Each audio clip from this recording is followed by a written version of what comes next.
DSC టీచర్ల నియామకాలు జగన్ 5 ఏళ్లలో చేయలేకపోయింది. చిట్ట చివరిలో చేద్దాం అనుకుని 6,000 వరకు నోటిఫికేషన్ ఇచ్చి ఆ తర్వాత కోర్టుల్లో ఆగిపోయి ఆ తర్వాత ఈ ప్రభుత్వం అధికారంలోకి వస్తే మేము మెగా డిఎస్సి చేస్తామని 16,000 పోస్టులకి ప్రకటించారు. అధికారంలోకి వచ్చాక అదేదో 145 రోజుల ప్రక్రియ అయిపోయింది, 150 రోజుల ప్రక్రియ అయిపోయింది అంటున్నారు. కానీ హామీ ఇచ్చి ప్రభుత్వం అధికారంలోకి వచ్చి ఏడాదిన్నర అయిపోయింది.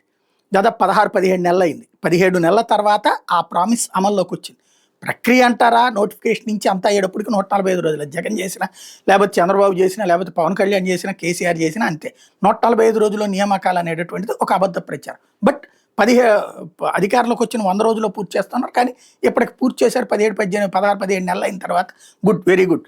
అట్ ద సేమ్ టైం డిఎస్సిలో రికార్డు తెలుగుదేశాందే అవుతుంది. ఇప్పటిదాకా రిక్రూట్ అయ్యి ఉన్నటువంటి టీచర్లలో హయ్యెస్ట్ తెలుగుదేశం పార్టీ అధికారంలో ఉన్నప్పుడే జరిగింది. కాంగ్రెస్ టైంలో ఒక 20% జరుగుంటాయి. 80% నియామకాలు తెలుగుదేశం హయాంలోనే జరుగుంటాయి. అందుకని టీచర్లు తెలుగుదేశం పార్టీ పట్ల అభిమానంతో ఉంటారు. తెలుగుదేశం కాని వాళ్ళని ద్వేషిస్తూ ఉంటారన్నది ఇక్కడ గుర్తుపెట్టుకోవాల్సిన సత్యం.